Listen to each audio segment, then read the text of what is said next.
আর কিছুক্ষণের অপেক্ষা, এরপর নেপালের বিপক্ষে সাফ অনূর্ধ্ব 20 নারী চ্যাম্পিয়নশিপে মাঠে নামছে বাংলাদেশ। বাংলাদেশের জন্য এই ম্যাচটা খুবই গুরুত্বপূর্ণ, কেননা বাংলাদেশের সামনে সুযোগ রয়েছে টেবিল টপার, অর্থাৎ বাংলাদেশ এখন শীর্ষস্থানে রয়েছে, সেই শীর্ষস্থানটা ধরে রাখার, কেননা টেবিলের 2 নম্বরে রয়েছে নেপাল, আর ঠিক বাংলাদেশের ঘাড়ে আসলে তারা নিঃশ্বাস ফেলছে। তাই এই ম্যাচটা আসলে খুবই গুরুত্বপূর্ণ, কারণ এই ম্যাচে আসলে যে জিতবে সেই টেবিল টপার হয়ে যাবে। এবং বাংলাদেশের আজকে যে ম্যাচ, কোচ যিনি পিটার বাটলার তিনি জানিয়েছেন যে আসলে বাংলাদেশ অ্যাকচুয়ালি আসলে নেপালকে ছাড় দেবে না। গত ম্যাচে আমরা দেখেছি শ্রীলঙ্কার বিপক্ষে বাংলাদেশ 9-1 গোলের যে জয়টা আসলে পেয়েছে, সেই ধারাবাহিকতা আসলে আজকে নেপালের বিপক্ষেও বাংলাদেশ ধরে রাখতে চাইছে। এবং যারা দর্শক রয়েছে, আমরা দেখছি যে গত ম্যাচের তুলনায় এই ম্যাচে আসলে কিছুটা দর্শক বেড়েছে, আসলে অনেক বেড়েছে সেটা বলার খুব একটা সুযোগ নেই, তবে দর্শক উপস্থিতি বেড়েছে।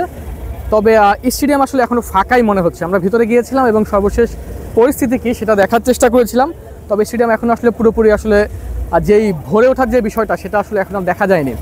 বাংলাদেশ তাদের যে আক্রমণাত্মক যে ফুটবল সেটা আসলে এই ম্যাচেও খেলতে চায়, বিশেষ করে সাগরিকা যিনি গত ম্যাচে হ্যাটট্রিক করেছেন তাকে নিয়ে এই ম্যাচেও প্রত্যাশার যে পারদ সেটা আসলে অনেকটাই বেশি।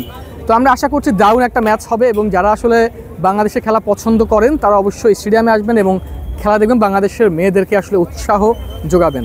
সবাইকে অসংখ্য ধন্যবাদ।